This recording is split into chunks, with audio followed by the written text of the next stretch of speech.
Ya, saudara, saya ingin melanjutkan apa yang sudah kita sempat bahas ya pada kesempatan terakhir ketika saya mulai di tempat ini. Mari kita akan membuka bersama-sama dari Yakobus pasalnya yang pertama. Ya, Yakobus pasal yang pertama, kalau saudara mesti boleh mengingat, ya sebelum ini kita sudah membahas ayat yang ketiga hingga ayatnya yang kelima. Ya, dan hari ini kita akan melanjutkan ayat yang keenam hingga ayatnya yang kedelapan. Ya, sehingga saudara, saya akan membacakan Yakobus pasal yang pertama, ayat yang kedua hingga ayat yang kelima. Kemudian nanti Bapak Ibu Saudara sekalian bisa bersama-sama membacakan ayat yang keenam hingga ayatnya yang kedelapan. Baik, saya akan mulai Yakobus pasal yang pertama, ayat yang kedua hingga ayatnya yang kelima. Demikianlah firman Tuhan.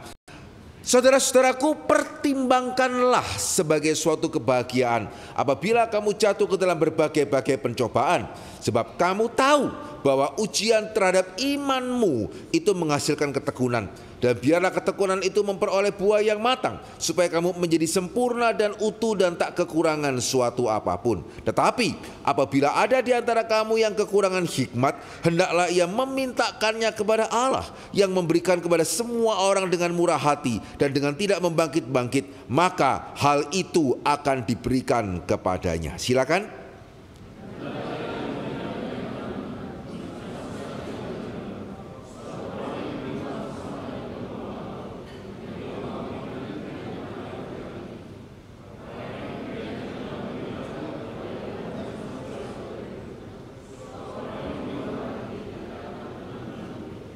Ya, saudara, kalau tadi saudara memperhatikan apa yang saya membaca, saudara akan menemukan ya ada satu kata yang saya ubah sedikit dari terjemahan LAI.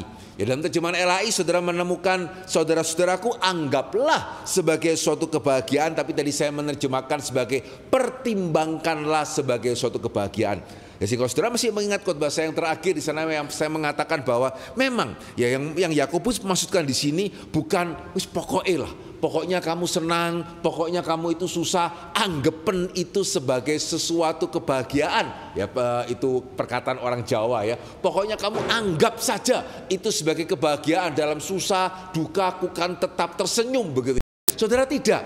Ya, sehingga pada waktu dikatakan saudara-saudaraku pertimbangkanlah sebagai suatu kebahagiaan, ya berarti di satu sisi kita tahu yang namanya ujian itu tidak enak. Ya, kita tahu yang namanya pencobaan itu tidak menyenangkan. Ya, kita tahu yang namanya kesulitan, ya itu ya memang menyulitkan. Tetapi kemudian pada waktu kita mempertimbangkan apa yang bisa dihasilkan oleh kesulitan-kesulitan itu, nah di sana kita melihat bahwa iya ya, ketika saya di dalam kesulitan ternyata tidak hanya menyulitkan, tetapi itu merupakan suatu kesempatan. Masih ingat contoh yang saya berikan pada waktu itu? Ya, pada waktu seorang anak itu akan dilahirkan, semua kita takut.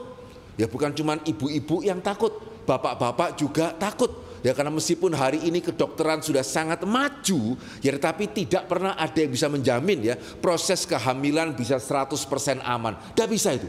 Ya, sehingga apalagi ya kalau dokter kemudian mengatakan waduh ini harus melalui operasi. Ya, karena tidak bisa kemudian lahir secara normal. Saya percaya setiap ibu-ibu yang masuk ke dalam ruang operasi itu ada deg-degannya. Amin. Ya, dan saudara, izinkan saya mewakili kaum bapak mengatakan yang tidak masuk ruang operasi juga sebetulnya deg-degan. Ya, karena apa yang akan terjadi di dalam begitu ya, kita tidak bisa memastikan. Tapi pertanyaannya, lalu terus kenapa kok mau punya anak? Ya, kalau sudah tahu bahwa punya anak itu resiko, bahkan hari ini setelah anak lahir pun itu bukan kemudian resikonya selesai karena membesarkan anak semakin hari semakin sulit. Lalu kenapa kok mencari kesulitan? Ya, punya anak kan gak ada kesulitan. Ya, karena kita mempertimbangkan, nah itu maksudnya. Ya, jadi kita bukannya tidak tahu melahirkan itu berisiko, membesarkan anak itu tidak gampang, tetapi saya mempertimbangkan seorang anak itu nilainya begitu besar. Ya, sehingga kalau saya bisa dikaruniakan seorang anak di dalam pertimbangan saya merasa layak sih. Ya, layak kalau saya harus menjalani segala risiko, segala kesulitan yang harus dijalani. Ya, sehingga itu kenapa ya meskipun semua kita tahu punya anak itu berisiko, kita tetap bersyukur ketika Tuhan memberikan anak-anak kepada kita. Nah, saudara, itu yang firman Tuhan maksudkan. Ya, sehingga ketika kita menyadari ya apa yang akan dihasilkan oleh kesulitan, ya maka kita akan bersikap yang sama. Dan apa yang akan dihasilkan oleh kesulitan? Ya terakhir kita melihat apa? Bahwa melalui kesulitan. Ya melalui kesulitan bagaimana iman kita yang tidak kalah berharganya dibandingkan anak kita. Ya melalui kesulitan bagaimana iman kita itu boleh terus ditempa, boleh terus didewasakan, boleh terus dimatangkan. Ya pada waktu itu saya mengatakan apa? Iman itu tidak sama dengan lemak. Iman itu mirip dengan otot. Apa bedanya lemak dengan otot? Ya lemak itu saudara isi saja jadi, amin ya. Tapi kalau saudara mau punya otot yang jadi, saudara nggak bisa sekedar isi ya. Saudara juga mesti berlatih. Dan ketika kita terus berlatih, maka otot-otot di dalam tubuh kita akan menjadi semakin kuat dan semakin kuat. Ya sehingga kenapa ada satu orang angkat galon aqua itu seperti angkat Alkitab gitu ya, begitu ringan. Ya kenapa kalau kita itu kemudian salah angkat sedikit, wah bisa kemudian encok dan seterusnya. Bukan karena kita tidak punya otot, dia punya otot. Juga bukan karena otot saya cacat nih mungkin nih. Ya kenapa ya angkat galon aqua kok langsung kemudian keseleo ya. Sementara ada orang angkat galon aqua sih gampang saja. Bukan karena otot saudara cacat. Ya terus bedanya apa Pak? Bedanya karena dia sudah dilatih ototnya. Ya kita belum pernah dilatih ototnya. Ya sehingga itu kenapa dia bisa menanggung beban yang berat. Ya sementara fisik kita tidak kuat untuk menanggung beban yang berat. Iman juga sama. Ya kenapa ada orang-orang yang beriman besar seperti tadi yang kita melihat Pendeta Stephen Tong. Ya saudara mungkin pernah ya, khususnya saudara ikut masterclass ya, Pak Tong mengatakan nanti kita akan membangun Universitas Calvin. Itu memerlukan 1,7 triliun loh saudara. Ya, dan uang dari mana saya tidak tahu, tetapi Tuhan menyediakan. Sekarang saya tanya ya, menurut saudara gampang atau susah mengatakan kalimat tadi? Ya, kita perlu 1,7 triliun untuk membangun Universitas Calvin. Saudara kalau pernah ke Jakarta ya, ke daerah BSD. Ya kalau saudara tahu lokasi daripada Universitas Calvin, wah itu lokasinya sangat-sangat premium sekali itu. Ya sehingga proses pembangunannya itu nanti akan sangat mahal. Ya sehingga beberapa kali beliau mengatakan kalimat tadi ya, itu perlu 1,7 T. Uang dari mana? Tidak tahu. Ya tapi Tuhan menyediakan. Permisi tanya, ngomong seperti itu susah apa gampang? Hah? Ngomong seperti itu susah apa gampang? Tergantung sih, kalau saya ngomong gampang. Ya karena kalau sampai kekurangan uang saudara nggak akan, lupa Hendri ini bagaimana uangnya. Sehingga kalau saya ngomong kalimat itu gampang. Ya bukan saya pemimpinnya. Ya sehingga definisi saya untuk pemimpin ya, kenapa jadi pemimpin itu sulit? Kenapa pemimpin itu sangat berat? Karena pemimpin itu adalah, orang Jawa mengatakan yang ditoleh terakhir, itu namanya pemimpin. Ya, toleh itu bahasa Balikpapannya apa ya? Ya pemimpin itu yang dilihat terakhir. Ya, jadi kalau ada apa-apa, siapa yang dilihat terakhir itu adalah pemimpinnya, dan itu berat loh. Ya, selama kita masih ada orang yang kita bisa toleh gitu ya, yang kita bisa lihat itu ringan. Ya saya ada kesulitan nih, tidak tahu bagaimana memecahkan. Ya lihat yang di atas kita. Tapi yang namanya pemimpin, dia mau noleh kemana ini? Ya sehingga hanya bisa datang ke hadapan Tuhan. Nah ini berat. Ya ini berat. Ya sehingga tapi kenapa ya pada waktu saudara mendengar beliau mengatakan kalimat tadi ya, saya tidak tahu ya uangnya di, dan betul dia tidak tahu uangnya di mana loh. Ya mau semua harta beliau dijual, ya tidak ada lah, hamba Tuhan punya harta 1,7 T. Ya mau semua jam beliau dijual, ya tidak nyampe lah. Tapi heran ya, ada satu keyakinan yang membuat kita ketika mendengarkan juga bahkan bisa ikut yakin. Itu dari mana? Ya kenapa kalau saya mengatakan kalimat itu kok sulit? Apakah berarti saya tidak punya iman? Atau mungkin karena iman saya cacat? Sementara beliau 1,7 triliun bisa mengatakan uang dari mana tidak tahu. Tapi Tuhan menyediakan gitu ya. Bukan karena iman beliau itu sejati. Iman kita itu tidak sejati. Karena kalau iman kita tidak sejati, berarti kita tidak pernah sungguh-sungguh percaya Tuhan. Tapi kita sebagai orang beriman yang pernah percaya kepada yang percaya kepada Kristus, iman kita sama sejatinya. Bedanya dia sudah dilatih dengan berbagai-bagai kesulitan. Kita masih kurang dilatih. Ya sehingga itu kenapa Yakobus mengatakan pertimbangkan sebagai suatu kebahagiaan ketika engkau jatuh ke dalam berbagai-bagai pencobaan. Ini kesempatan untuk melatih imanmu. Dan ketika imanmu itu dilatih, akan memberikan kepada engkau kesanggupan untuk berharap kepada Tuhan, kesanggupan untuk menantikan Tuhan. Nah, saudara, setiap kita pastinya tahu ya, pengharapan. Siapa orang Kristen yang tidak tahu mengenai pengharapan? Ya hanya ada 3, iman, pengharapan, dan kasih, gitu ya. Ya, sehingga kita sangat mengenal iman itu apa, kita sangat mengenal kasih itu apa, kita juga sangat mengenal pengharapan itu apa. Ya, tetapi sejauh mana kita sungguh-sungguh menyadari ya, pengharapan itu artinya apa? Karena ya seringkali tanpa kita sadari ya, orang Kristen itu menyamakan pengharapan dengan pasrah. Begitu ya? Ya karena memang secara akar kata sepertinya mirip. Pengharapan itu apa sih? Ya bahasa awamnya pengharapan itu apa? Ya sederhana ya, pengharapan itu adalah kesanggupan untuk menantikan dengan sungguh-sungguh. Itu namanya pengharapan. Saya berharap berarti saya menanti. Saya berharap berarti saya menunggu. Saya berharap berarti saya menanti dan menunggu dengan sungguh-sungguh. Nah, pada waktu kita mendengar kata menunggu, gitu ya, bayangan kita adalah sama seperti orang yang pasrah. Jadi apakah orang yang berpengharapan itu sama dengan orang yang pasrah? Ya, apakah orang yang berpengharapan sama dengan orang yang pasif? Saudara, kita melihat tidak. Ya, pengharapan dengan pasrah, kalau saya boleh mengatakan, ini justru 2 hal yang bertolak belakang, meskipun sepertinya sama. Ya, pengharapan, ya itu tidak semua orang bisa, perlu dilatih. Pasrah, siapa yang tidak bisa? Ya, setiap kita hari ini kalau mau pasrah, ya bisa aja lah, pasrah kok, gitu ya. Tapi kalau mau berharap seperti tadi ya, ternyata sulit ya. Beriman itu sulit ya, berharap itu sulit. Ya, sehingga apa ya yang membedakan menantikan Tuhan dengan pasrah? Ya, kalau saya boleh mengatakan ya, orang Kristen ketika mengalami kesulitan ada 4 kemungkinan. Yang pertama, kita bisa menjadi orang Kristen yang pasrah. Ini banyak ini. Atau yang kedua, kita bisa menjadi orang Kristen yang panik. Yang ketiga, kita bisa menjadi orang Kristen yang mimpi. Yang keempat, kita bisa menjadi orang Kristen yang menanti. Tidak sama. Ya, ada orang Kristen yang pasrah, ada orang Kristen yang panik, ada orang Kristen itu yang mimpi, ada orang Kristen itu yang menanti. Dan kalau saudara mau tahu ya, saudara termasuk yang mana? Gampang. Ya, bagaimana membedakan antara pasrah, panik, mimpi, menanti, gitu ya, sederhana. Orang yang pasrah itu berarti secara tindakan pasif, secara pikiran juga pasif. Amin ya. Itu namanya orang pasrah kan. Ya sudahlah, wis gak usah dipikir, begitu ya. Gak usah memikirkan lagi. Ya jadi bukan cuma sekedar sudah nggak lagi berusaha, dia sudah pasrah kok.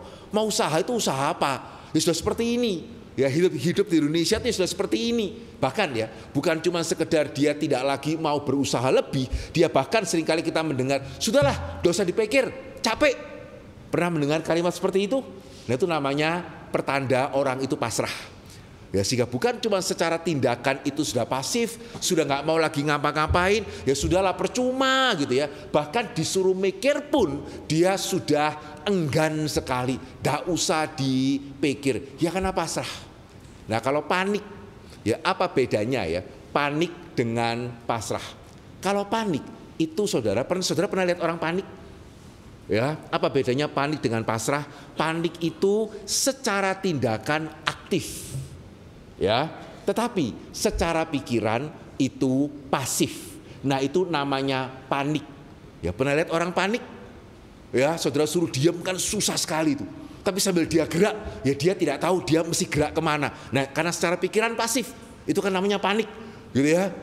Ya, sehingga saudara, kalau ketika saudara pernah naik pesawat terbang ya, pada waktu pesawat itu hendak turun, ya kan selalu ada instruksi ya dari pramugarinya, apa saja yang diminta. Ya, meja dikembalikan, kursi ditegakkan, begitu ya. Kemudian itu sitting belt dipakai. Ya, satu lagi jendela dibuka.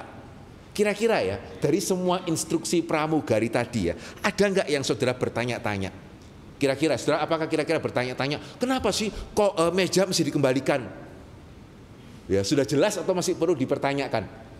Ya jelas ya, karena kalau ada guncangan, waduh mejanya itu masih belum dikembalikan, cilaka ini. Oh iya ya, ngerti-ngerti. Ya meja mesti dikembalikan. Sabuk pengaman dipasang, ya juga nggak perlu nanya ya.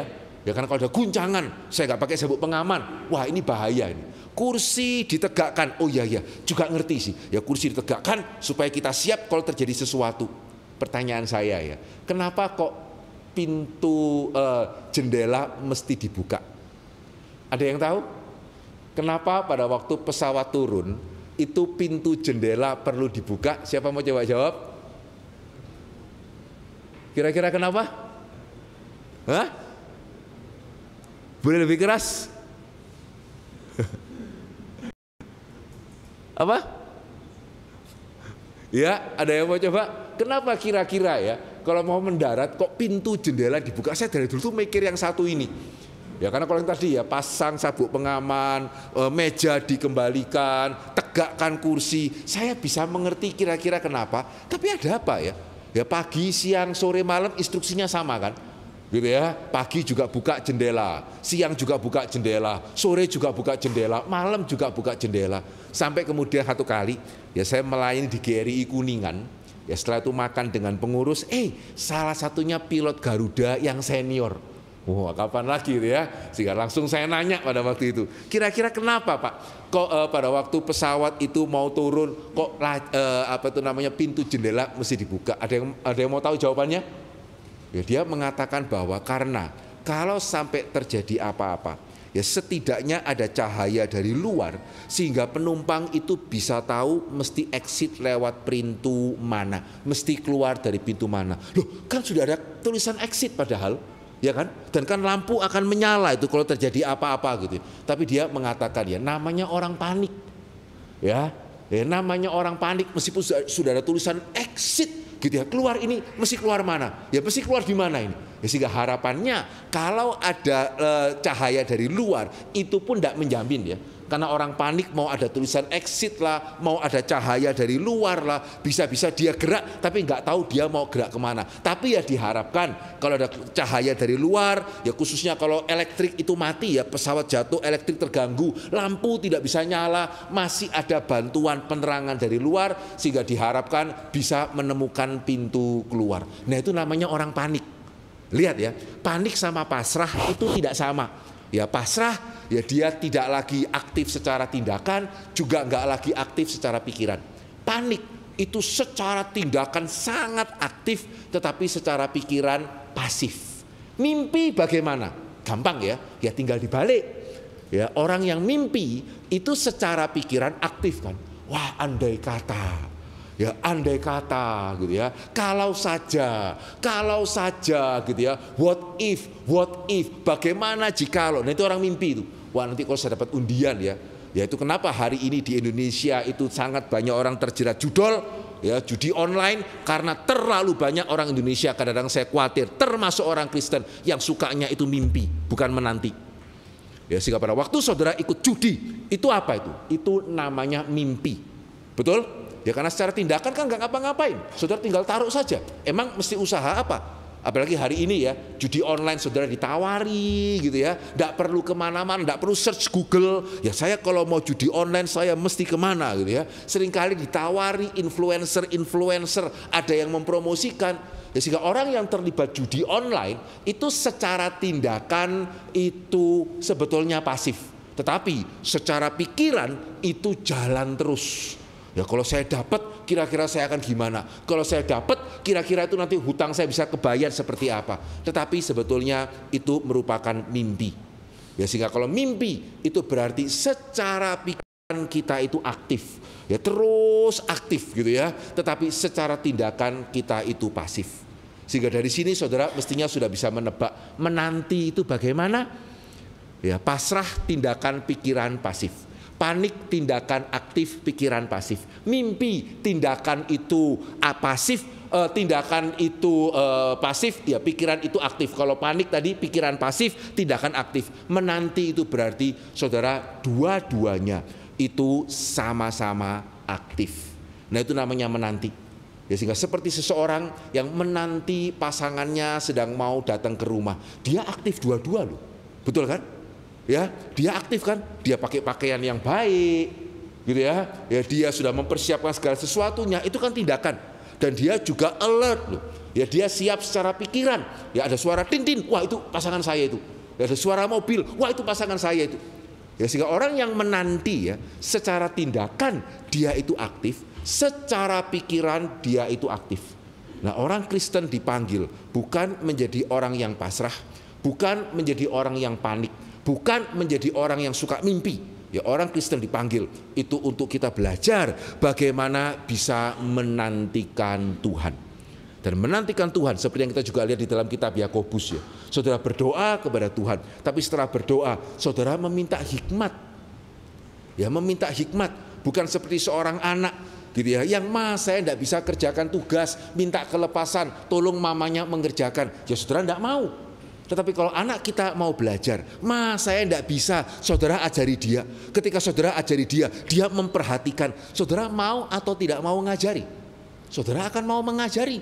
Betul ya? Itu namanya meminta hikmat. Ya, sehingga ketika kita dalam kesulitan ya, kadang-kadang kita kekurangan hikmat. Saya tidak tahu ini mesti berbuat apa. Tapi 9 dari 10 orang Kristen ketika dalam kesulitan, mereka berdoa bagus. Tapi seringkali doanya itu cuma minta kelepasan. Ubahlah suami saya, ubahlah istri saya, ubahlah anak saya. Persis seperti anak yang ngerjakan tugas tidak bisa. Mama dong kerjain, ya papa dong kerjain. Ya, saudara bisa pun mengerjakan, dan mungkin bisa ya, ini SD kok. Ya, saudara pastinya bisa mengerjakan tugas anak SD. Saudara mau mengerjakan enggak? Ya, saudara mau mengerjakan enggak? Ketika anak minta kelepasan gitu ya, dia berharap supaya mama kerjain dong, saya main game, setelah itu pokoknya beres. Ya, saudara mau ngerjain enggak? Enggak mau. Lu enggak sayang ya? Justru karena sayang. Ya, justru karena sayang. Ya, sehingga enggak bisa ya kalau terus minta kelepasan, saudara gantikan dia kapan anak saya besarnya. Tetapi ketika dia meminta hikmat, ya saudara, kita sebagai orang tua yang bijak, apalagi Tuhan, ya dikatakan apa? Dia akan memberikannya dengan murah hati dan dengan tidak membangkit-bangkit. Ya, sehingga saudara, hari ini saya ingin mengajak kita melihat satu contoh ya, yang konkret. Bagaimana sih caranya menanti? Apa bedanya menanti dengan pasrah, dan bagaimana meminta hikmat yang daripada Tuhan? Jadi dalam Alkitab, satu contoh terbaik yang saya bisa temukan ya adalah contoh dari Perjanjian Lama, ya seorang yang bernama Nehemia. Ya, sehingga saudara, mari kita melihat bersama-sama ya. Nehemia, kita tidak akan membaca keseluruhan tentunya, dan saya percaya Nehemia merupakan sebuah cerita yang saudara itu sudah sangat dekat dan sangat akrab. Ya, sedikit latar belakang ya, saudara tahu kan, Nehemia pada waktu itu kedatangan orang-orang dari Yerusalem yang melaporkan kepada dia, tembok kita itu masih belum bisa terbangun. Padahal ini sudah 100 tahun. Ya, orang-orang sudah kembali ke pembuangan itu hampir 100 tahun, tembok belum terbangun. Nah, saudara perhatikan, ketika Nehemia mendengarkan cerita itu, apakah dia kemudian pasrah? Ya sudahlah, ya mau gimana ya? Ya sudah 100 tahun. Ya, tembok belum terbangun. Ya mau gimana lah, gak usah dipikir, capek. Ya memang gitu, nasib gitu ya, terima saja. Ya memang meskipun orang Israel sudah kembali dari pembuangan, tapi ya situasinya gitu, ya mau bagaimana lagi gitu ya. Ya sudah, gak usah dipikir. Apakah Nehemia seperti itu? Tidak. Ya, ketika dia mendengar berita yang sangat menyusahkan hatinya, dia tidak pasrah. Tapi juga yang kedua ya, dia tidak panik. Perhatikan sama-sama, ya, Nehemia pasal yang pertama, ayat yang pertama. Ya, Nehemia pasal pertama, ayat yang pertama. Ya, pertama kali dia mendengarkan berita mengenai ke tembok Yerusalem yang belum terbangun, itu di bulan Kislu tahun ke-20. Lihat ya, Nehemia pertama ayat yang pertama, ya pada bulan Kislu tahun ke-20 ketika aku di Puri Susan. Ya, ketika akhirnya Tuhan menjawab doanya, itu di pasal kedua. Lihat Nehemia pasal kedua ayat yang pertama. Ya, itu pada bulan Nisan. Ya, antara Kislu ke Nisan itu kira-kira 8 sampai 9 bulan. Ya, dari Kislu ke Nisan itu kira-kira 8 sampai 9 bulan. Ya, sehingga 9 bulan Nehemia itu berdoa, bukan panik. Waduh, ini gimana ya? tembok Yerusalem belum terbangun. Saya mesti bagaimana ya? Kasihan ya orang-orang sebangsaku ya yang tinggal di sana. Saya mesti bagaimana ini? Enggak. 8 bulan ya, dari Nisan ke Kislu ke Nisan itu 8 bulan. Bagaimana Nehemia berdoa dengan tenang. Tapi juga sekaligus ya, dia tidak hanya sekedar mimpi. Ya, kiranya Tuhan kan berkuasa. Tuhan yang bisa meruntuhkan tembok Yeriko hanya dengan diputeri 7 kali. Masakan Tuhan yang tidak bisa membangunkan tembok Yerusalem begitu ya? Bukankah Engkau Allah yang berkuasa? Kapan Tuhan akan memulihkan Yerusalem? Kapan Tuhan akan membangun tembok kota? Nah, hari ini ya, seringkali banyak orang Kristen itu mimpi. Ya, kapan Tuhan akan bekerja? Kapan Tuhan akan berkarya? Nehemia tidak sekedar mimpi. Dia itu menanti. Tahu dari mana dia menanti? Ya, dia aktif di dalam perbuatan, ya tindakan, dia juga aktif di dalam pikiran. Tahu firman Tuhan kembali ya. Nehemia pasal yang kedua, ini ayat yang terkenal, ya kita kebagian kita mungkin tahu, tetapi jarang sungguh-sungguh memikirkan. Ya, ayat yang keempat, ini setelah 8 bulan dia berdoa ya. Di ayat yang keempat pasal kedua, perhatikan di sini. Lalu kata raja kepadaku, jadi apa yang kau inginkan? Wah, ini ya, dream come true ini. Mimpi menjadi kenyataan seolah-olah. Ya, di sana dikatakan apa? Maka aku berdoa kepada Allah semesta langit. Ya, kemudian jawabku kepada raja.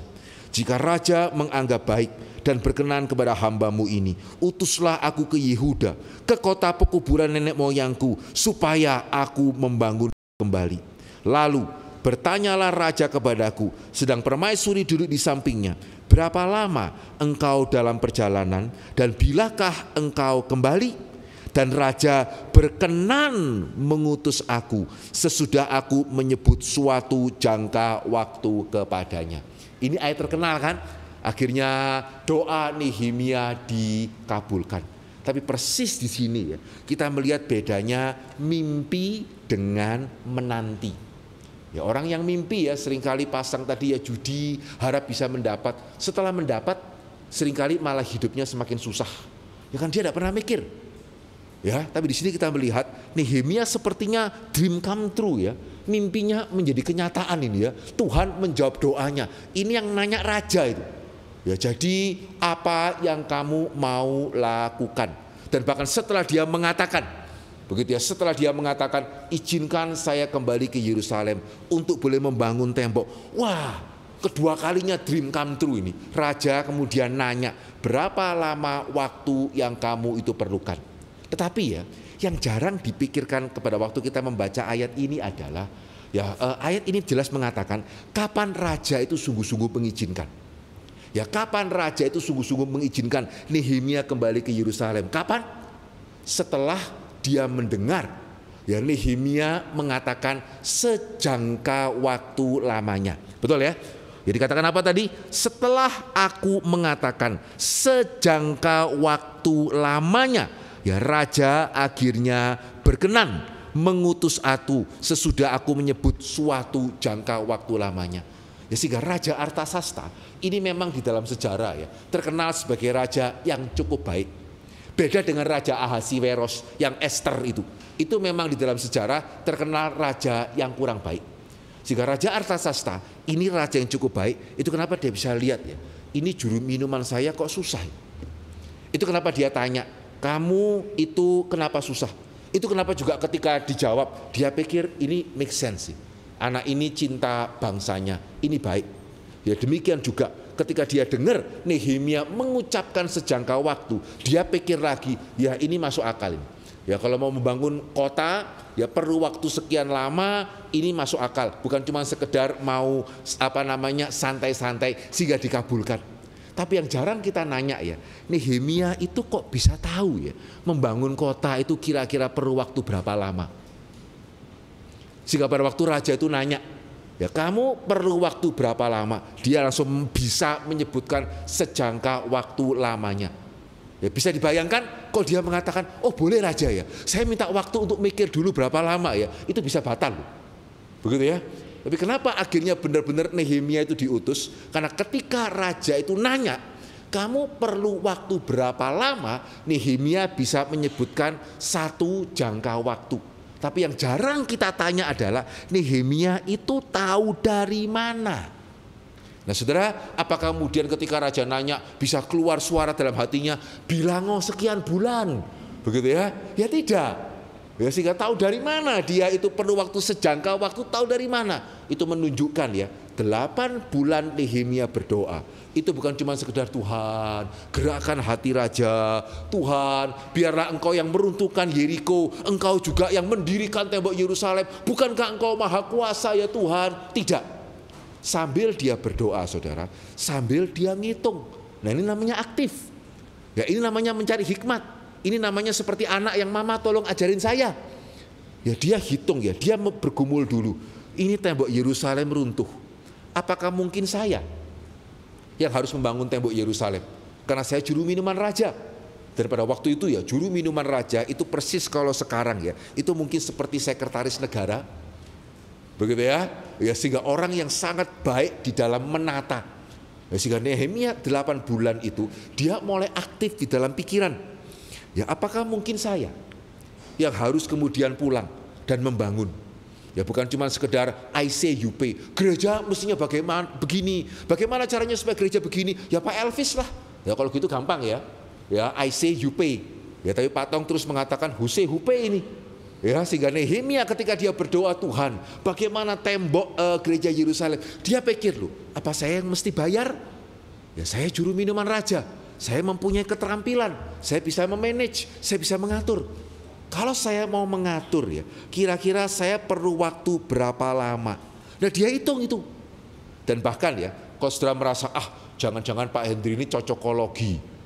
Begitu ya, menebak-nebak. Tidak.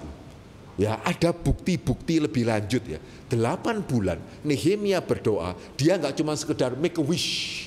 Gitu ya, bukan cuma berharap, tapi dia mikir. Dan dia planning itu kan tindakan. Ya, ada bukti selain daripada tadi dia bisa mengatakan perlu waktu berapa lama? Sekian. Raja Artasasta mikir ini make sense. Oke, silakan. Tapi setelah Artasasta bilang silakan, tidak berhenti sampai di situ ya. Lihat bukti apa yang menunjukkan 8 bulan itu Nehemia berpikir. Lihat di ayat yang ke-7. Nehemia pasal kedua ayat yang ke-7. Dikatakan apa di sana? Berkatalah aku kepada raja, jika raja menganggap baik, berikanlah aku surat-surat bagi bupati-bupati di daerah seberang sungai Yordan, supaya mereka memperbolehkan aku lalu sampai aku tiba di Yehuda. Dia sudah research, perlu apa ya? Kalau raja itu mengizinkan, saya perlu apa ya? Oh, ternyata untuk menyeberangi sungai, saya perlu surat. Ya kalau tidak, ya raja sudah mengizinkan, saya tidak bisa seberang sungai. Dan bukan cuma itu, perhatikan ayat yang ke-8. Pula sepucuk surat bagi Asaf, pengawas taman raja, supaya dia memberikan aku kayu untuk memasang balok-balok pada pintu-pintu gerbang di benteng bait suci, untuk tembok kota dan untuk rumah yang kudiami. Dan raja mengabulkan permintaanku itu karena tangan Allahku yang murah melindungi aku. Di ayat yang ke-8 ya, seringkali yang masuk di Instagram itu yang mana ya? 8A atau 8B? Ya kira-kira yang saudara akan stabilo ya. Apakah yang pula sepucuk surat bagi Asaf, pengawas taman raja, supaya dia memberikan aku kayu, atau yang raja mengabulkan permintaanku karena tangan Allahku yang murah melindungi aku. Gitu ya. Kira-kira yang saudara akan stabilo yang mana? Ya, 8A atau 8B? Ya kira-kira yang instagramable yang mana? Tangan Allah yang murah hati melindungi aku, atau sepucuk surat bagi Asaf? Ya kira-kira yang saudara bisa temukan di Instagram yang mana itu? Yang kedua ya, betul ya. Yang kedua mungkin dipasang di rumah ya. Tangan Allah yang murah hati melindungi rumah ini. Saya belum pernah ke rumah jemaat dan ketemu ada pajangan di dinding itu sepucuk surat bagi Asaf, tidak ada itu. Gitu ya. Tapi kalau tangan Allah yang murah hati melindungi rumah ini, wah ini banyak ini. Wah gitu ya. Padahal di sini bagian A itu penting. Ya, jadi meminta tangan Allah melindungi, bukan berarti ya Tuhan tanganmu melindungi aku, kan sudah ya tanganmu melindungi aku ya sudah saya nggak usah ngapa-ngapain, itu mimpi loh. Ya itu mimpi. Ya, sehingga di sini kita melihat dari mana ya Nehemia kok tahu kalau perlu kayu. Ya kan untuk membangun tembok nggak cuma perlu kayu kan, juga perlu batu, juga perlu bahan-bahan yang lain. Kenapa dia bisa secara khusus minta kayu? Dan itu betul. Yerusalem banyak batu. Ya, di Yerusalem tidak banyak kayu yang baik. Tahu dari mana? Salomo ketika mau membangun bait suci, ya dia bekerja sama dengan Hiram, dia minta kayu dari Hiram, bukan minta batu. Ya, sehingga dengan kata lain ya, saudara mulai melihat ya. Ya, jadi bukannya kemudian raja bertanya, kamu perlu waktu berapa lama? Ada suara Roh Kudus, sebutkan sekian waktu. Terus setelah raja mengizinkan, ada suara Tuhan lagi, minta kayu gitu ya. Tidak, itu menunjukkan 8 bulan Nehemia itu berdoa ya. Dia itu sambil berdoa, dia sambil kemudian berpikir, dia sambil kemudian membuat perencanaan. Nah saudara, ini namanya menanti. Dan orang Kristen harusnya menjadi orang yang seperti ini. Meskipun saya boleh mengatakan memang menjadi orang seperti ini tidak gampang. Ya, lebih gampang menjadi orang yang pasrah. Ya, lebih gampang menjadi orang itu yang panik. Ya, lebih gampang menjadi orang yang mimpi. Itu kenapa banyak orang hari ini terjerat dengan judi online. Karena mimpi itu paling gampang. Tapi mimpi itu tidak akan menyelesaikan apa-apa. Dan kekristenan tidak mengajarkan pasrah, tidak mengajarkan panik, tidak mengajarkan mimpi. Iman Kristen itu mengajarkan menanti. Meskipun sepertinya kelihatannya sama ya. Begitu ya. Pasrah sama menanti kan sama-sama saya tidak memegang kendali akan masa depan. Ya kelihatannya sama kan? Ya pasrah dengan mimpi kan masa depan bagaimana? Saya tidak bisa pegang, beda. Ya karena ketika pasrah, kenapa saudara pasrah? Ya karena saudara memikirkan masa depan itu positif atau negatif. Ya saudara pasrah karena saudara pikir masa depan itu positif atau negatif? Negatif. Tetapi menanti, meskipun memang ya masa depan tidak di tangan saya, tetapi saya tahu siapa yang saya percaya. Nehemia tahu nggak kalau raja itu akan mengabulkan permintaannya? Ya mana dia tahu. Ya tetapi dia percaya Tuhan itu beranugerah. Itu kenapa dia menanti. Itu kenapa dia tidak pasif. Ya, sehingga saudara, ini sebenarnya Yakobus mau katakan ya di bagian yang pertama yang tadi saya baca. Jadilah orang-orang yang dibentuk oleh kesulitan. Di dalam kesulitan, bagaimana kita belajar untuk menantikan Tuhan.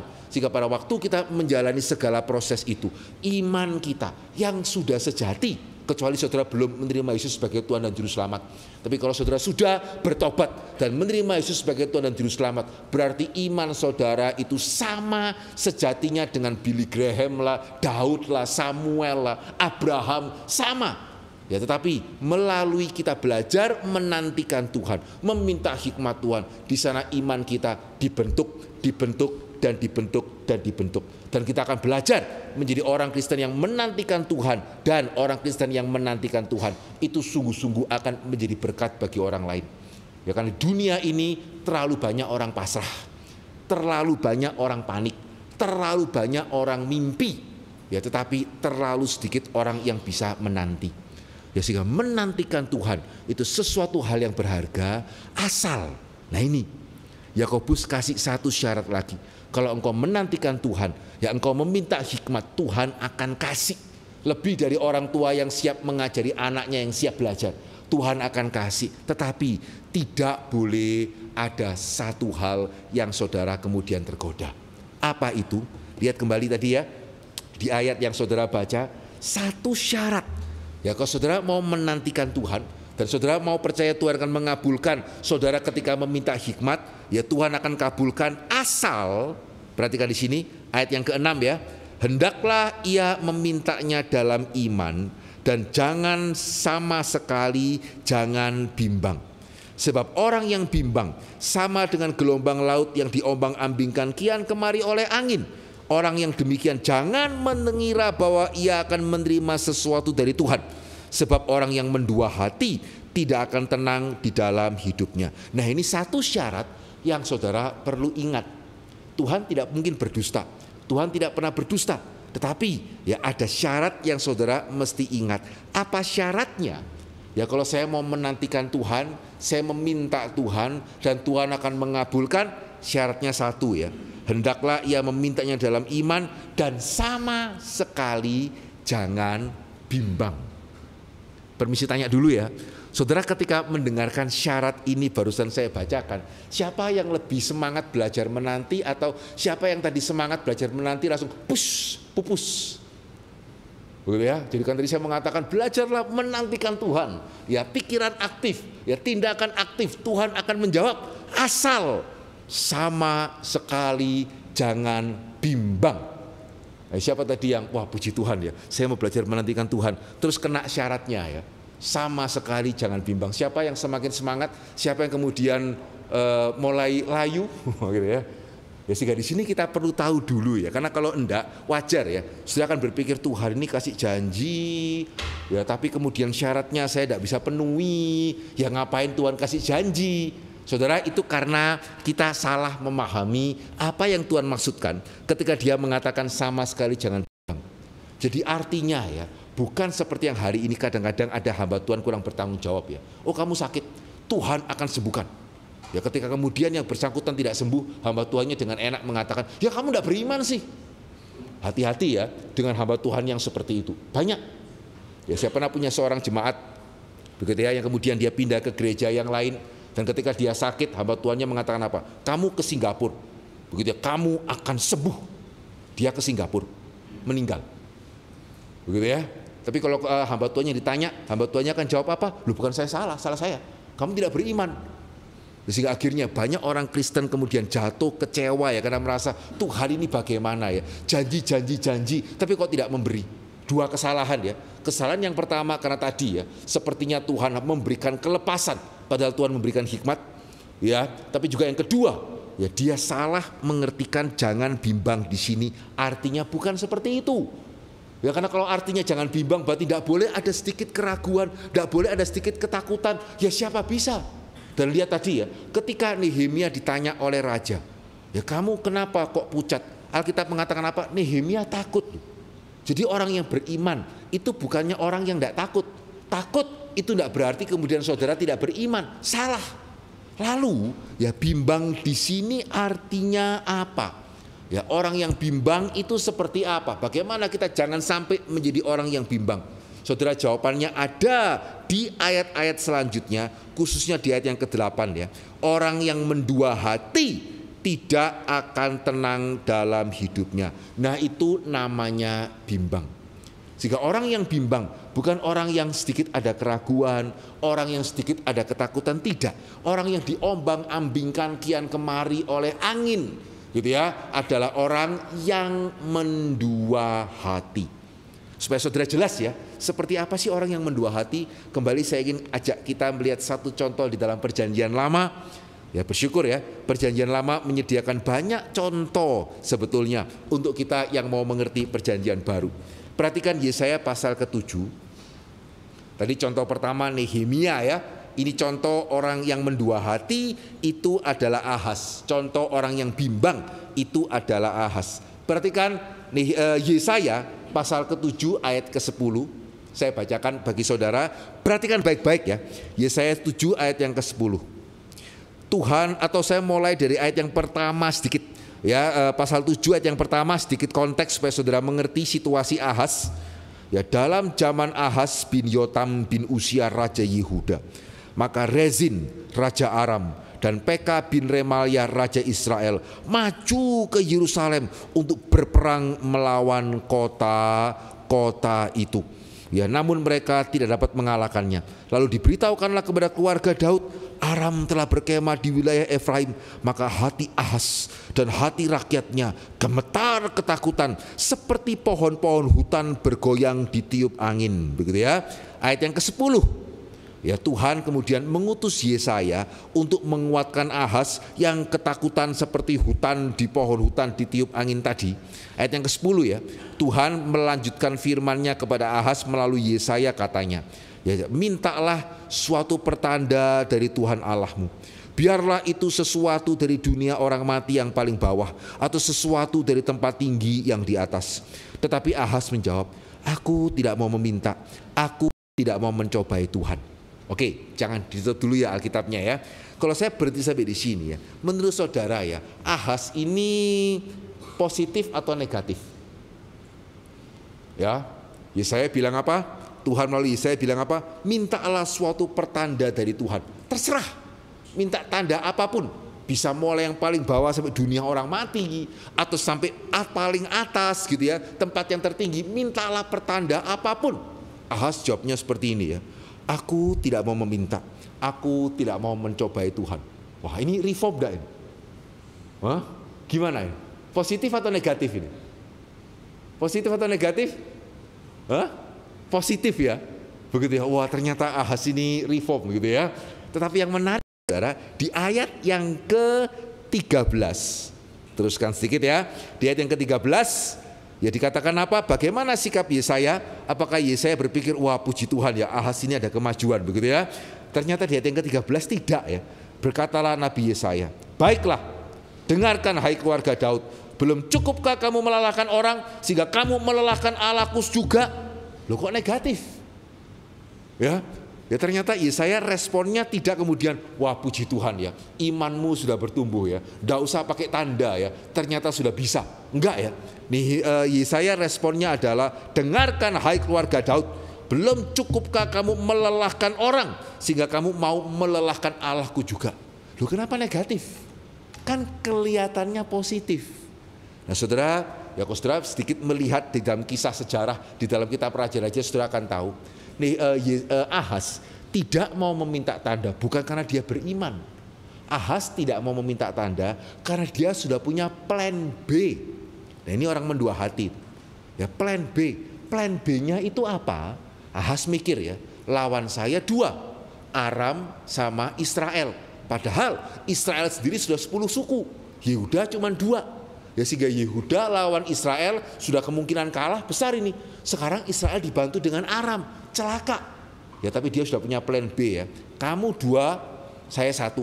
Saya cari bolo, gitu ya. Saya akan cari aliansi.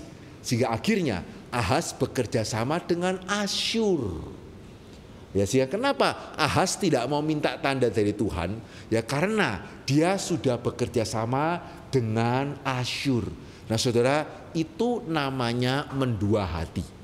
Sepertinya di dalam kata-kata itu begitu percaya kepada Tuhan, begitu ya. Sepertinya kalau dari ucapan, wah ini imannya jelas ini. Secara tindakan, ya dia sebetulnya sudah ada jalan pintas. Yaitu namanya orang yang mendua hati. Ya dia sudah punya jalan pintas. Dan jalan pintas yang secara manusia itu menjanjikan. Ya, sehingga saudara hati-hati ya dengan yang namanya jalan pintas. Karena ketika saudara kemudian tergoda oleh jalan pintas, ya saudara mau berdoa kepada Tuhan, bagaimana Tuhan akan menjawab? Ya, karena saudara sudah mendua hati, saudara sudah punya plan B yang tidak berkenan di hadapan Tuhan. Dan hati-hati ya, yang namanya jalan pintas, kenapa itu sangat menggoda? Karena jalan pintas ya, itu selalu mempunyai 3 ciri. Ya, ciri pertama jalan pintas sesuai dengan kebutuhan. Nah itu namanya jalan pintas. Yesus lapar, jalan pintasnya apa? Ubahlah batu itu menjadi roti. Cocok, cocok. Ya saudara kesulitan ekonomi, jalan pintasnya itu apa? Judi online. Kalau menang dapat uang, cocok. Nah itu menggoda itu, begitu ya. Ya sehingga jalan pintas, kenapa menggoda? Karena selalu ya, yang namanya jalan pintas mempunyai ciri yang pertama itu cocok dengan yang saudara perlukan. Saudara tidak bisa ngerjakan ulangan, ada yang kasih contekan. Nah itu cocok, begitu ya. Sangat sesuai sekali. Itu jalan pintas. Baru ciri pertama sudah menggoda. Apalagi ciri kedua. Ya jalan pintas itu selalu ya, bukan cuma sesuai kebutuhan, tetapi juga mudah dilakukan. Ya, itu ciri yang kedua jalan pintas. Jadi misalnya ya, saudara kesulitan ekonomi, ada orang mengatakan, ayo aku bisa membereskan kesulitan ekonomimu. Mau nggak? Gimana caranya? Kita ngerampok bank sama-sama yuk, tergoda enggak? Hah? Kalau saudara berhasil ngerampok bank itu langsung permasalahan ekonomi selesai loh. Amin. Ya, tapi ada yang tergoda, ya enggak ya, risikonya besar ya. Tapi kalau ini saudara tinggal pasang, ya menang nanti itu dapat sekian banyak, tergoda enggak? Ya, demikian juga sama ya. kamu ulangan susah ya, ayo kita menyusup ke apa itu namanya kantor guru, atau kita meretas website sekolah, kita menyadap itu soal-soal ujiannya. Saudara akan pikir kamu aja lah gitu ya, gimana. Tetapi kalau sudahlah, tak kasih contekan, kamu nyontekin aku, nah itu menggoda ya. Juga sama ya, kalau kesulitan ekonomi ya, aku ndak usah ngelapor kamu jangan ngelaporkan aku. Toh kita cuma ngambil segini kok, untuk perusahaan ndak sampai berpengaruh besar. Nah itu tergoda itu, apalagi pas kesulitan ekonomi. Ya itu ciri kedua jalan pintas itu, semakin menggoda ya. Ciri pertama sudah menggoda, jalan pintas cirinya apa? Cocok ya dengan kebutuhan. Yang kedua bisa dilakukan, dan yang ketiga ya sangat menjanjikan keberhasilan. Betul ya? Dari dulu sampai sekarang ya, yang nyontek lebih banyak ketahuan apa enggak ketahuan? Hah? Dari dulu sampai sekarang yang nyontek lebih banyak yang ketahuan apa enggak ketahuan? Wah, Jemaat Balikpapan ini kelihatannya jujur-jujur semuanya. Enggak pernah nyontek ya, sehingga enggak tahu Pak banyak ketahuan apa enggak gitu. Saya enggak pernah nyontek gitu. Atau jujur yang sebaliknya ini gitu ya. Ya enggak banyak ketahuan kok. Demikian juga sama kan. Wah si A itu loh menang judi. Begitu menang, wah saudara langsung mimpinya kemana-mana itu. Sehingga saudara kalau saya boleh tanya ya, tadi kan si Ahaz ngajak Asyur, ya 2 orang, ya kemudian melawan Israel sama Aram. Ada yang tahu atau kalau nggak tahu ada yang mau nebak, kira-kira Ahaz berhasil atau tidak? Ahaz sama Asyur lawan Aram sama Israel, yang menang siapa? Ahaz menang atau kalah? Siapa yang sudah tahu? Atau kalau nggak tahu nebak aja, kan kemungkinan cuma 50% benar, 50% salah gitu ya. Ahaz menang atau kalah? Kalah. Salah. Menang. Ya, sehingga saudara ya, jangan ngomong ya bahwa wah Alkitab ini terlalu ideal Pak, nggak tahu susahnya ujian, gitu ya. Bapak enak ya di atas mimbar ngomongnya jangan jalan pintas. Saya ini masih mempunyai keluarga, masih punya cicilan ini cicilan itu gitu ya. Bapak enak ngomong dari mimbar. Saudara perhatikan ya, Alkitab realistis. Ya tadi saya nanya kan, gitu ya, orang yang nyontek lebih banyak ketahuan atau enggak? Enggak. Orang yang judi, apakah enggak ada yang menang? Ya pasti ada kan. Ya pasti ada kan. Kalau enggak siapa mau judi kalau enggak ada yang menang? Ya, demikian juga ya saudara. Ingat ya, surprise ya. Ahaz itu menang. Waduh, semakin tergoda lagi ya sama jalan pintas. Amin. Ya sudah cocok. Ya bisa dilakukan. Ternyata ya dari dulu sampai sekarang berhasil. Ya sehingga siapa mengatakan Alkitab tidak realistis? Ya Ahaz menang. Tetapi, nah ini gitu ya, Ahaz dengan Asyur berhasil mengalahkan Israel dengan Aram. Ya tetapi setelah kemudian mereka menang, Asyur yang giliran menekan Ahaz, hampir saja kemudian Yehuda ditelan oleh Asyur. Kalau bukan kemudian anaknya Ahaz yang bernama Hizkia, itu pada waktu itu sungguh-sungguh berdoa kepada Tuhan dan tidak mendua hati. Sehingga sekian puluh ratus ribu tentara Asyur mati dalam semalam itu, pergi dalam semalam. Itu karena anaknya Ahaz itu mencari Tuhan. Kalau enggak ya, Yehuda betul-betul itu tertelan oleh Asyur. Nah itu namanya godaan dosa. Iblis tidak pernah dagang rugi, tidak pernah. Sehingga hari ini ya banyak anak nyontek berhasil. Bahkan ya kalau saya tanya lagi ya, nyontek itu bukan cuma sekedar kemungkinan besar nggak dapat. Kira-kira yang nyontek sama yang nggak nyontek angkanya bagus mana? Kira-kira nyontek sama nggak nyontek angkanya bagus mana? Bagus yang nyontek ya, begitu ya. Wah sehingga Tuhan di mana keadilanmu gitu ya. Kalau sudah nggak ketahuan tapi angkanya jelek, atau misalnya saya nggak nyontek gitu ya, Tuhan memberi saya hikmat, ujian saya lebih bagus dari yang nyontek tuh kan ya, makanya kamu nyontek sih, saya nggak nyontek. Sudah nggak nyontek ya, sudah belajar lah, kok saya 7 dia 9 ya, semakin tergoda ya. Amin. Wah ya, sampai kemudian saya nanya, iya sih angka bagus karena semua nyontek, terus lulus SMA mau ngambil jurusan mana? Ya, IPA 9, IPS 9, fisika, kimia semua 9, nyontek kok. Terus setelah lulus mau ngambil jurusan mana? Ya, bakatnya di mana? Talentanya di mana? Bisa tahu apa tidak? Ya enggak tahu. Sehingga hari ini ya, banyak orang yang nyontek, oh iya bisa kuliah, tapi ya kemudian jurusannya salah. Ya ada survei mengatakan 40%, kalau saya tidak salah ya, mahasiswa semester 5 itu menyadari kalau dia salah pilih jurusan. Ya sudah, mau apa? Ya kalau orang tua saudara kaya pakai sekali, ya saudara pindah jurusan yang lain, orang tua kaya kok, tapi ya buang 2 tahun. Tapi kalau orang tua saudara tidak kaya, ya sudah dijalani aja. Ya mau bagaimana? Lihat ya, keadilan Tuhan itu adalah keadilan Tuhan. Ya jangan bermain-main dengan keadilan Tuhan. Tapi tadi ya, begitu kita di awal itu berhasil kok. Ya jalan pintas itu selalu menjanjikan keberhasilan di awal. Dan ketika orang Kristen itu tergoda, nah saudara-saudara persis menjadi seperti yang Yakobus katakan. Itu namanya seperti kapal yang terombang-ambing. Saudara mau nyontek, takut Tuhan tidak berkenan. Saudara tidak nyontek, kok rasa iri gitu ya, kok rasanya yang lain itu nyontek kok enak. Saudara mau nyontek lagi, merasa bersalah di hadapan Tuhan. Saudara tidak nyontek lagi, lah kok kemudian yang teman saya nyontek tidak pernah ketahuan.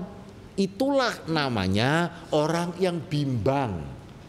Ya, itulah namanya orang yang terombang-ambing. Itulah namanya orang yang mendua hati. Ya tidak bisa. Ya kalau saudara mendua hati kemudian Tuhan pimpinlah saya, saudara berdoa seperti Nehemia, menantikan Tuhan. Bagaimana caranya menantikan Tuhan? Saudara sudah melangkai Tuhan. Ya, sehingga ternyata ya ada orang Kristen yang pasrah, ada yang panik, ada yang mimpi, ada yang menanti. Sekarang ternyata ada yang kelima ya, ada orang Kristen yang melangkai Tuhan karena dia mengambil jalan pintas. Ya tidak bisa. Ya, sehingga saudara lihat ya, apa yang Tuhan katakan, bukan kemudian mana bisa Tuhan saya tidak ada keraguan sama sekali. Ya bukan itu. Ya wajar ya di dalam hidup Kristen kita ada keraguan, kita ada kegentaran, kita ada ketakutan. Tapi itu bagian dari pembentukan kita. Pertanyaannya adalah ketika saudara sedang ada keraguan, sedang ada ketakutan, menjadi orang yang pasrah? Ya ketika ada keraguan, ketika ada ketakutan, menjadi orang yang panik? Atau ketika ada keraguan, ketika ada ketakutan, mulai aduh kalau ini gak usah pakai ragu-ragu, nyontek ini pasti berhasil, gitu ya, tidak perlu dilakukan lagi. Saudara ngambil jalan pintas, celaka. Ya sehingga sebagai orang Kristen, biar kita boleh kembali kepada firman Tuhan, belajar menjadi orang Kristen yang tidak pasrah, belajar menjadi orang Kristen yang tidak panikan, ya belajar menjadi orang Kristen yang tidak cuma sekedar mimpi dan mimpi, juga hati-hati ya, jangan menjadi orang Kristen yang mengambil jalan pintas. Judi online sekarang akibatnya apa? Ya kenapa hari ini ekonomi Indonesia itu turun? Karena sekian ratus triliun ya itu kena judi online. Seringkali kita nggak terima sekali pejabat ini korupsi ya. Tapi setahu saya belum ada loh pejabat yang bisa korupsi sampai ratusan triliun. Triliun mungkin sudah ada sih, gitu ya. Itu pun jarang ya. Tapi ratusan triliun itu uang orang Indonesia gitu ya. Itu diambil oleh judi online. Dan begitu ditutup, sejam kemudian buka lagi. Ditutup oleh pemerintah, sejam kemudian buka lagi. Dan yang saya sangat sedih sebagai hamba Tuhan ya, jangan-jangan bukan cuma orang tidak Kristen. Ya jangan-jangan bukan cuma orang yang tidak percaya Yesus sebagai Tuhan dan Juru Selamat. Ya jangan-jangan orang Kristen juga banyak kemudian yang jatuh ke dalam jalan pintas. Betulkah itu membahagiakan? Betulkah itu sungguh-sungguh membahagiakan? Harusnya saudara nggak bisa mengatakan karena Bapak enak sih. Ya silakan, orang yang kena judi online sekarang karena saya ngomong nggak enak atau betulan nggak enak. Yang mana? Ya sehingga firman Tuhan bukan cuma sekedar teori ya. Firman Tuhan adalah kebenaran. Sehingga mari ya kita boleh bersama-sama, ya boleh bersama-sama belajar menjadi orang yang menantikan Tuhan. Dan saudara boleh percaya apa yang firman Tuhan katakan. Jikalau engkau dalam kesulitan, mintalah hikmat. Dan Tuhan akan memberikannya dengan kemurahan hati dan tidak membangkit-bangkit. Dan itu akan diberikan kepadamu. Puji Tuhan, mari kita berdoa.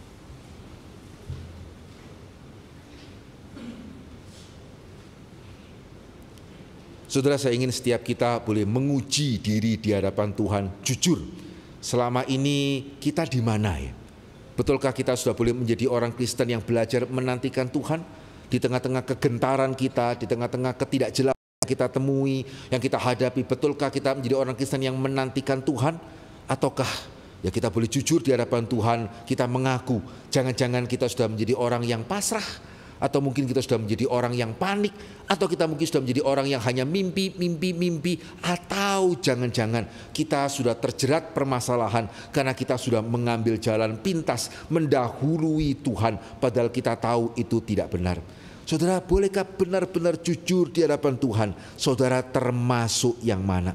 Karena bagi barang siapa yang mengaku di hadapan Tuhan dan sungguh-sungguh bertobat dan mau belajar untuk menantikan Tuhan, apapun kesulitan saudara pada hari ini, ada pertolongan daripada Tuhan, dan Tuhan lebih daripada mampu untuk bagaimana menolong kita yang belajar menantikan Tuhan. Ya, bukan hanya sekedar belajar atau sekedar pasrah, panik, bermimpi atau mengambil jalan pintas. Sehingga mari setiap saudara datanglah di hadapan Tuhan, jujurlah di hadapan Tuhan, mengakulah di hadapan Tuhan, dan mintalah pertolongan daripada Tuhan untuk kita boleh belajar menantikan Dia. Mari kita berdoa pribadi lepas pribadi.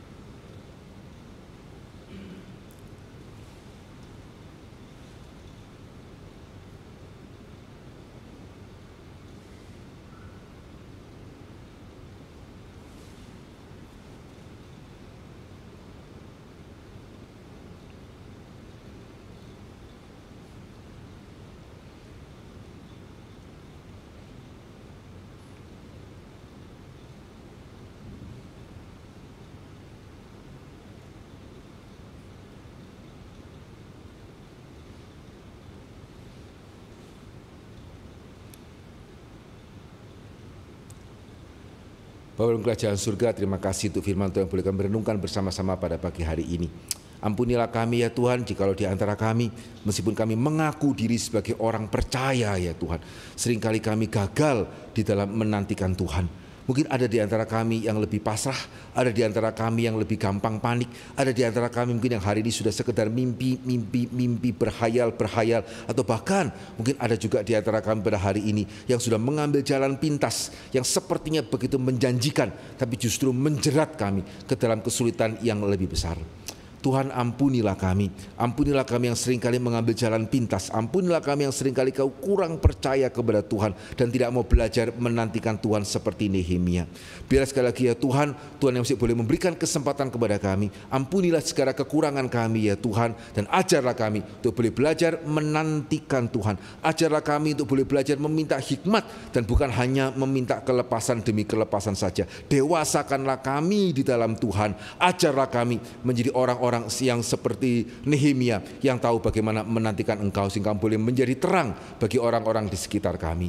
Terima kasih ya Tuhan, suara manusia sudah berlalu, kiranya Roh Kudus Tuhan yang boleh terus berbicara kepada setiap kami. Di dalam nama Yesus kami berdoa dan kami bersyukur. Amin.